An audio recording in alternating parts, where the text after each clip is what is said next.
Hello, everyone.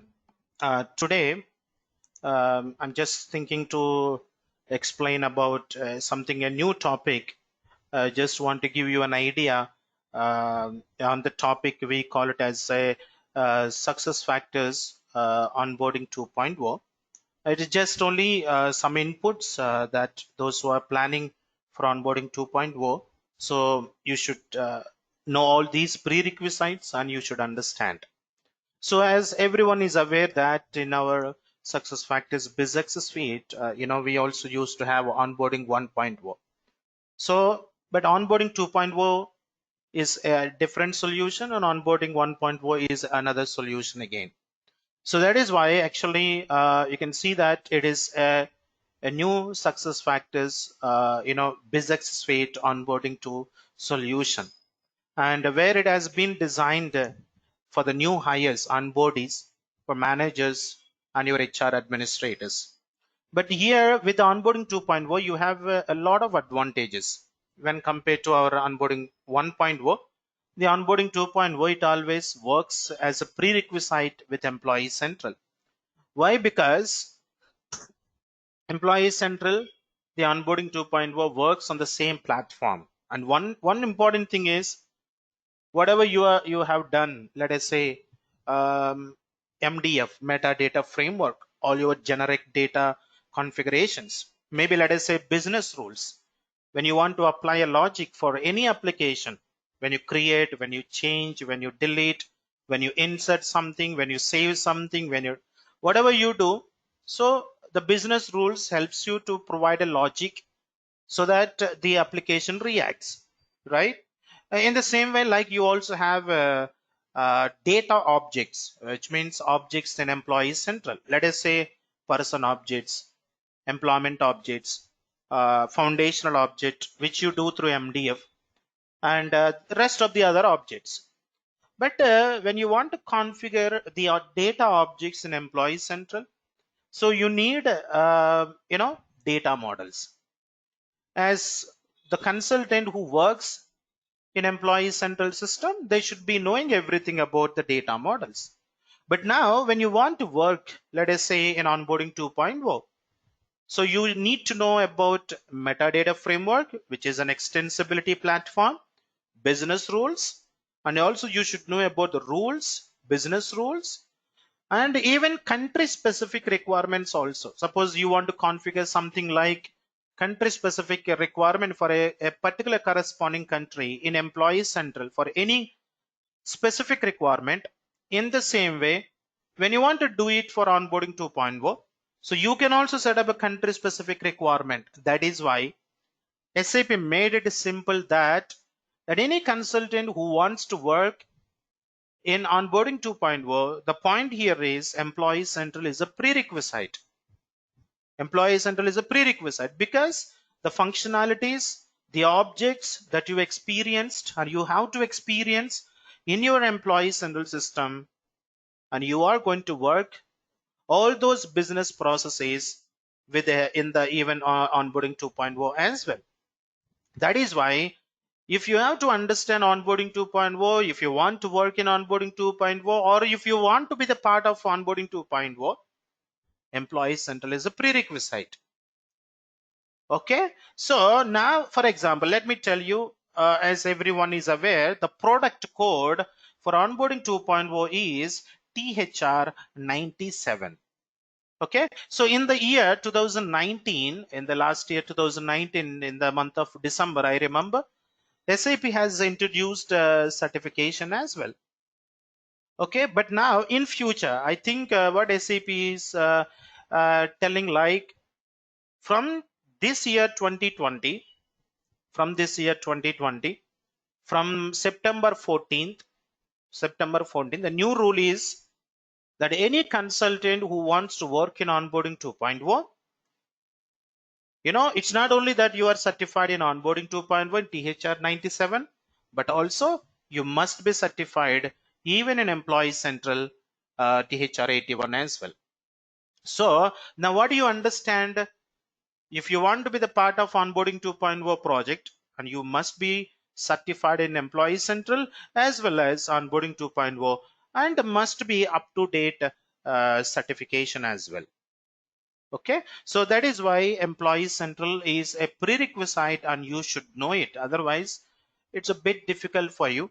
And those who want to understand about the structure, the format, the guidance of your onboarding 2.0, you can come to the site and look at this the the what you call the guidance. I think as of now, when it comes to onboarding 2.0, the compliance forms doesn't support actually. Suppose you can see here onboarding to go live in 2020, and let us say, suppose if you're having EC and you have something called let us say no, it's for onboarding 1.0, you can do it without EC. But when it comes to onboarding 2.0, so you should have a EC. But the only thing is the compliance forms. So let us say for USA, Canada, UK, Australia, I think as of now it doesn't support. You can see here carefully, and it only supports as of now for onboarding 1.0 system. And if you just scroll down here, I have some FAQ that suppose when you are in onboarding 1.4, so you need a KMS system, a different admin onboarding 1.0 system is required. But when it comes to onboarding 2.0, you don't need it. That is why you see that is a super admin required to configure onboarding 2.0. Yes, you can see here super admin is no longer required for onboarding 2.0 because it works in the same BizX suite, and it is designed in such a way, and where it is integrated, maybe you can say from recruitment management to onboarding 2.0, onboarding 2.0 to Employee Central, and Employee Central to onboarding 2.0 also, if suppose if you don't have a recruitment as well, because you can also add a onboardee or a new hire manually in the onboarding 2.0 system. And how our MDF objects are supported with onboarding 2.0.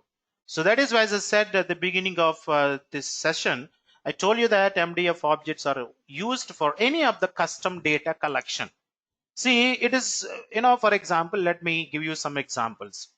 Maybe you want to collect data, we can say custom data collection, or we can say object entities. In onboarding 2.0, we call them as a entities. So let us say you have uniform entities. It's like a one object. Parking is another entity. Let us say we can also say it is like an object.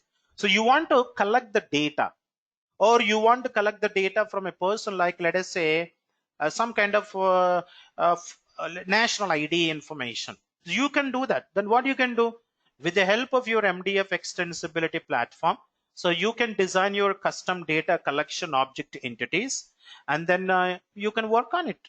But there are a lot of additional features also you have. Sometimes what happens, right, maybe when you're defining your custom data entities, object entities for onboarding 2.0, sometimes uh, these custom data collection object entities, it is not available, let us say, for external employees. Then what to do?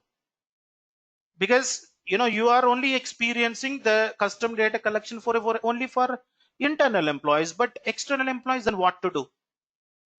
Maybe you can also set up like audit change. You can also, for the future, let us say data privacy consent, like you have a data retention management, right?